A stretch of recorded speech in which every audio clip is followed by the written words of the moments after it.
We're speaking with Mayor Lisa Sulka. She's the mayor of the town of Bluffton. You alluded to the fact that one of the reasons that the Bluffton or certain parts of Beaufort County aren't going to attract heavy industry is because of the sensitivity of our environment.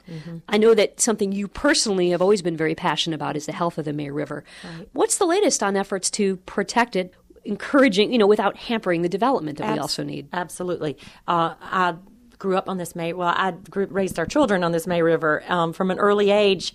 The social, back in '93, there wasn't much to do but go to oyster roast, and our children were raised at the oyster table. They appreciate the environment, and that whole age group does. I think they're very focused on the environment all over. Bluffton's really doing things. 3 years ago when I was elected mayor, my first term, that was the first thing that came across to my table. We are going to have a conditionally closed area of the May River. And, we all knew it was coming. Everyone warned us there's too much development. But, these developers worked with the rules that we gave them. They didn't violate anything. And the science changes, like the wind. And the science now is telling us that we overlooked volume. The quality of the water going in the river is clean. We test, the county tests, the state tests, the federal, everyone tests the river. And all the results show the clean water, but there's more water coming in than should be that can counteract with the salinity of the river. We at council this past week, our staff showed us a project list of what we can do in the next year to 2 years. Not heavy on the financial burden of it, where we can do 4 projects that will take care of a large percentage of the fecal coliform that's going in the river. 3 of the projects would be in our town limits.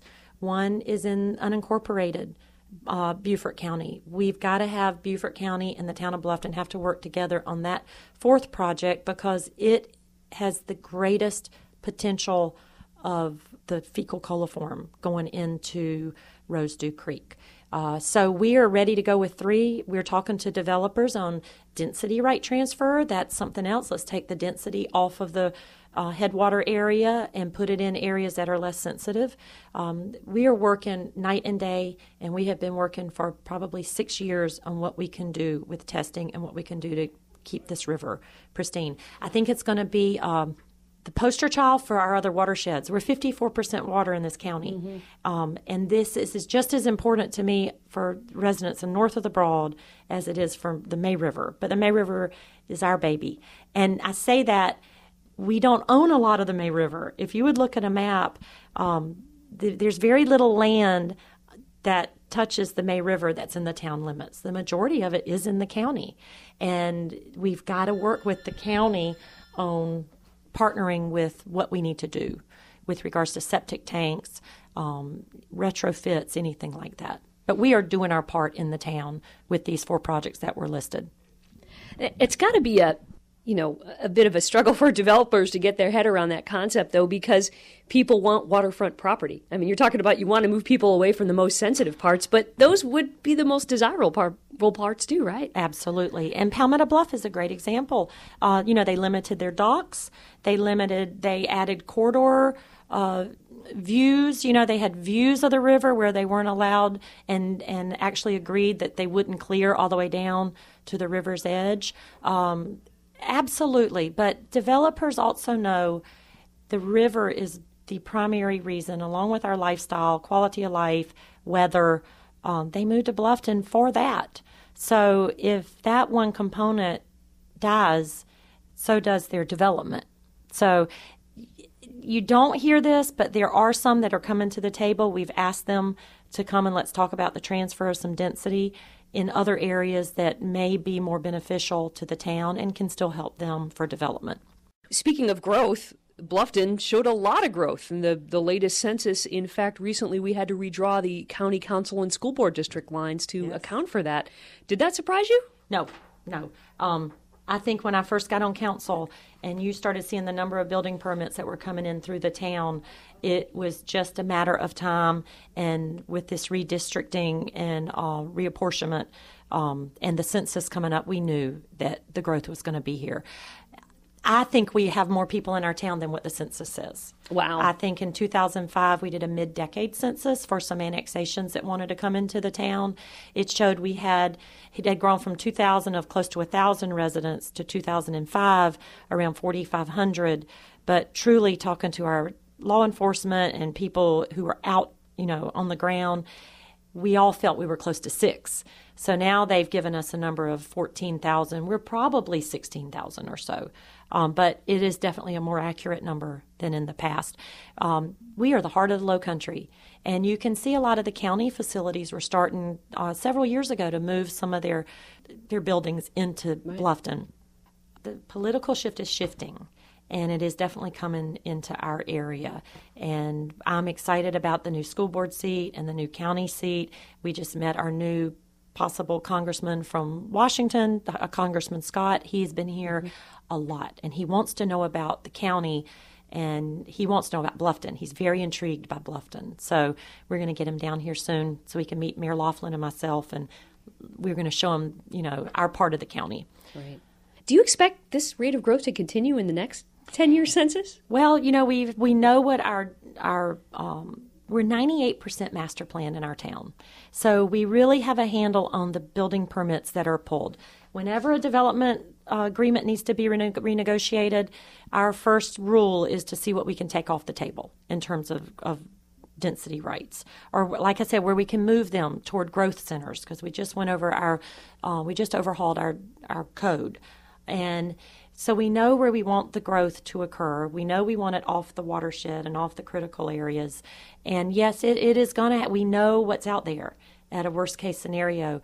We're seeing about 25 building permits a month come in as opposed to over 100. It's manageable. 25 gives us some security and stability. We know that's a good number that we can handle. So I do see that probably increasing, but we have an excellent staff. We're ready. We may not have been ready earlier on because it was kind of a shock and all. Early on, I don't know that we were expecting it to grow so fast, but we've got all of our codes overhauled. We have our ordinances in place. I think we're ready. Growth and how beautiful the town looks are often suggestions of wealth, but there are all kinds of people in Bluffton. Mm-hmm. It's a very varied community. One of the more exciting things that's come about in the last year or so is the Wharf Street Redevelopment project. Talk about that. Well, our whole county is a poor county, but you get to Columbia and they think we're the wealthiest county in the country. There was a time not that many years ago that Beaufort and Jasper County were the poorest counties in the country. And, Charles Frazier developing Hilton Head has helped us. But with that look of economic prosperity and what you think is, they still have a lot of free and reduced lunches in school. Our numbers are almost 50%, I think, of free and reduced lunch in our county. This redevelopment project came forward. Everyone talks about affordable housing. Everyone, and I wish we could do it, but it's always the land cost. It always goes back to the land cost.